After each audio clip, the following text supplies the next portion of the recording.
La transformation numérique des entreprises manufacturières est un élément essentiel pour le maintien de leur compétitivité. Dans cette vidéo, nous allons nous concentrer sur les enjeux et les opportunités amenées par les technologies et méthodes de travail 4.0 au sein d'une scierie. Pour cela, nous avons rencontré Gérard Chapelier. Je suis ingénieur industriel et au sein de Sidus, je m'occupe de 3 casquettes, 3 services. En tant que responsable production, je vais avoir les liaisons avec le service commercial, la direction et la maintenance. En tant que conseiller en prévention, je vais avoir un œil plus axé sur la sécurité. Et je suis également responsable administratif. Donc là, je vais avoir des liaisons avec les services extérieurs, comme la région wallonne ou fédérale. Quels sont les avantages amenés par les nouvelles technologies? Et ça, la robotique nous permet d'avoir des zones sécurisées, des zones vraiment fermées où l'opérateur est en dehors des zones d'activité dangereuses. Et l'humain, à ce moment-là, se concentre sur des postes de qualité, contrôle qualité, supervision, beaucoup plus doux, j'ai envie de dire, mais qui nécessitent un œil d'expert. Ça a vraiment apporté un soutien au niveau de la productivité, de l'économie des postes et de la qualité de travail, de l'ambiance du travail.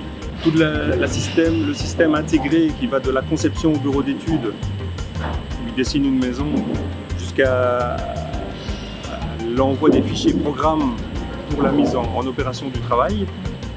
Ça, c'est des éléments que je n'avais pas connaissance avant d'arriver chez Sidus. Ce ne sont pas des éléments que je dois maîtriser personnellement, mais je retrouve toutes les étapes. C'était très intéressant d'apprendre ça. L'arrivée des technologies a-t-elle eu un impact sur le nombre d'employés? La vision aussi des nouvelles de l'incorporation de robots dans les lignes de production ne s'accompagne pas par du licenciement, que du contraire. C'est vraiment pour développer et apporter un soutien aux équipes. J'aimerais encore me former sur... Au niveau de l'outil, par contre, où j'ai pas eu du tout de formation et que j'aimerais bien l'avoir, c'est plus l'interface avec le robot, pouvoir voir au niveau de la programmation, les mouvements du robot, pouvoir comprendre un peu l'informatique qu'il y a derrière la gestion du robot. Les possibilités que le robot a, ce qu'il est capable de faire, ce qu'il ne peut pas faire, de façon à l'intégrer directement au niveau du job qu'on lui demande de réaliser, pour voir la façon de lui présenter la pièce qu'il va devoir travailler et comment on va aller récupérer la pièce une fois qu'elle est finie. Ces optimisations, je dirais, de poste, on peut travailler dans de l'ergonomie de poste. De quoi être conscient concernant les nouvelles technologies? Avec les nouvelles technologies, l'information est tellement énorme et diversifiée qu'on ne peut pas être spécialiste dans tout. Il faut vraiment qu'on choisisse les éléments et on doit pouvoir avoir des sources d'informations extérieures sous la main. À partir de quel moment devrait-on idéalement se former? On doit intégrer les nouvelles technologies dès l'école.